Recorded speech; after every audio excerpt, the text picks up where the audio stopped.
સુરતના રાંદેર વિયરકમ કોઝવેના 4 નંબરના દરવાજાની ગ્રીલ તૂટી છે। ગ્રીલ તૂટી જતા મોટા પ્રમાણમાં પાણીનો વેડફાટ થયો છે। તંત્રની બેદરકારીથી નહિવત વરસાદમાં પણ ગ્રીલ તૂટી ગઈ છે। હાલ કોઝવે વાહન ચાલકો માટે બંધ કરવામાં આવ્યો છે। ગ્રીલ તૂટવાના કારણે સતત પાણી વહી રહ્યું છે।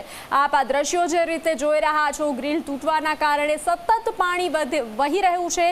નહિવત વરસાદમાં આ ગ્રીલ તૂટતા તંત્રની પોલ ખુલી છે। તો સુરતના રાંદેરના દ્રશ્યો છે। સુરતના રાંદેર વિયરકમ કોઝવેના 4 નંબરના દરવાજાની આ ગ્રીલ તૂટી છે, જેના કારણે પાણીનો વેડફાટ થઈ રહ્યો છે। ગ્રીલ તૂટી જતા મોટા પ્રમાણમાં આપ જોઈ રહ્યા છો પાણી વહી રહ્યું છે। તંત્રની બેદરકારીથી નહિવત વરસાદમાં પણ આ ગ્રીલ તૂટી છે, તો તંત્રની બેદરકારીની પોલ ખુલી છે। દ્રશ્યો સામે આવ્યા છે। વાહન ચાલકો માટે હાલ આ કોઝવે બંધ કરવામાં આવ્યો છે।